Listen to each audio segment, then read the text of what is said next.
Pull. Not bad, Ryan. For a 28 gauge. When Ryan was still wearing diapers, we'd have a thunderstorm. He would wake up, go look out the window before daybreak. When he was able to get outside, he'd take a little red wagon and a little net and go out in the ditches and scoop up crawfish out of the ditches. There's just something in his blood that makes him want to hunt. If he was born 500 years ago in Texas and you had to survive, he could still survive. You know, there's something about that. I know those Comanches might get me. Well, hunting and fishing was our passion. I think some people would think we're over the top, but you have to have that passion first, and then you might stumble into something. We were into the outdoors, we were into the gear, and that's what eventually got us to YETI. Roy had always said that ideas are like commodities, and they really are, unless you're hanging around someone like Roger or Roy who can bring them to life in front of you or take them to market. It was really the boat business that brought me to the cooler business. Everything about the boats I was putting together was high-end and durable, and for fishing the Texas Gulf Coast the way we like to fish, except ordinary coolers. They weren't really matching the quality of the rest of the boat. And if you look back, everything led to the cooler business.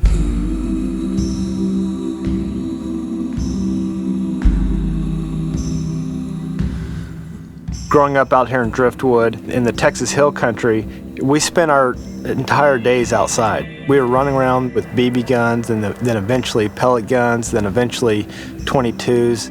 You know, our upbringing, our dad's small business, him wearing all the hats. We were always out getting our hands dirty, building stuff.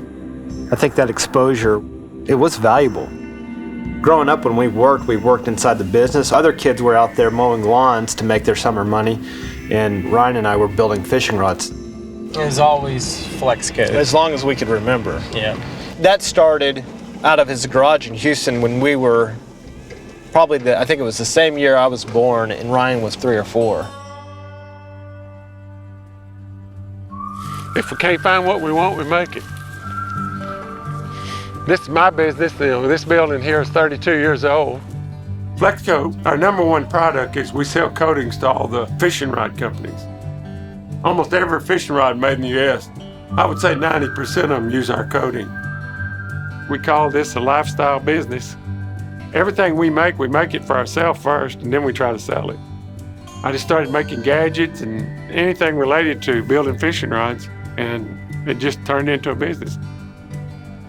The reason Ryan and I were so fired up about starting our own small business was to have that lifestyle that my dad had. What we saw with our dad was he had a lot of free time and could do what he wanted to do. The same way he is with those kids is how he was with us. When I got off the bus at 3 o'clock, he'd drop everything he was doing in the business and be with us.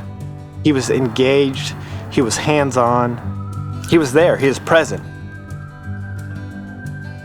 He always had a van around here. I drove it to the Florida Keys 13 times. We didn't have any money. We were living out of the van, sleeping during the daytime in 90 degrees, and then fishing at night below the bridges. It was a lot of fun. And I was kind of encouraged to do that kind of stuff by my dad. I think it teaches you some valuable skills in life. I always say, thank goodness for golf.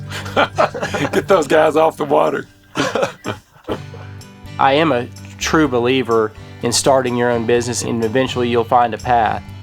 As my kids get older, that's one of my main goals, is try to figure out how to get that passion built up inside of them for doing your own thing. When I was becoming a dad, I thought naturally I was going to be a good dad like my dad, just because that's what I was exposed to. He set the bar pretty high, almost too high, where it's hard to duplicate for our kids.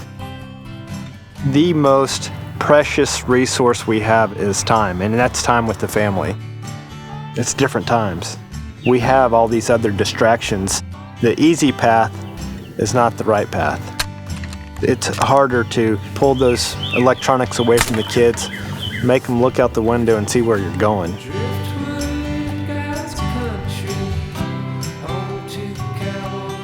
The formula is being engaged, being present, and supportive.